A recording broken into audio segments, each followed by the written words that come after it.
I got followbotted live on stream. So here's how I handled it. Oh gosh. Oh gosh. Oh gosh. Okay.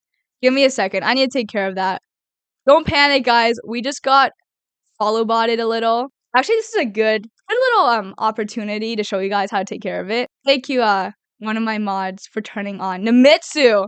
I was looking, you were faster than me. So pretty much one of my mods, he acted really quickly and he turned on shield mode, which you don't need a mod to do. If you don't have moderators, that's okay. You can do it by yourself. And also it's not like absolutely necessary, but it can help and have an extra layer of security if you can turn on shield mode. But yeah, we have this shield mode on. You see right under my camera. But you can add that. You can see that in the mod view. And I would suggest I'm a bad streamer. I don't have it in my I used to have it in my quick actions, but I don't. But should suggest putting it in your quick actions. There you go. So you can just quickly click it if you see it happening. So pretty much what shield mode does is it protects you once this followbotting starts happening. So pretty much if I click on the shield mode here, it will then take me to the settings. So for example, it has chat verification. So for example, my settings, I have it so that, all chatters must have a verified email and just stuff like that, where in case the bots are there to also spam like harassing or just inappropriate messages, perhaps to try to get you banned if somebody's trying to troll you. That doesn't happen nearly as often, I feel like, but just in case, this kind of tries to prevent it because, it says they have to have a phone number, and what are the chances all the bots have a phone number, right?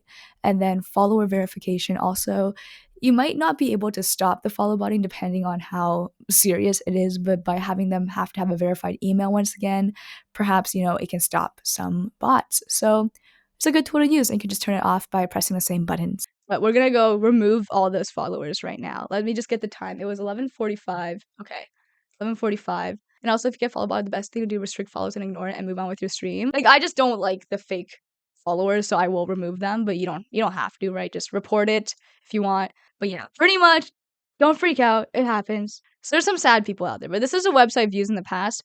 Many streamers use it, and it's pretty great. Like, just take note of when it happened. So like, oh wait, let me just make sure I don't store any sensitive information. So let me just do that real quick. I just have to authorize it.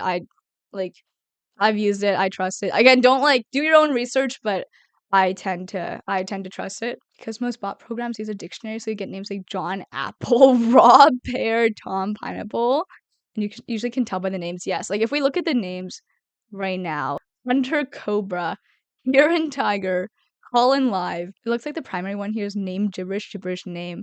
Yeah, seems like it. Yeah, Ellie something Fox.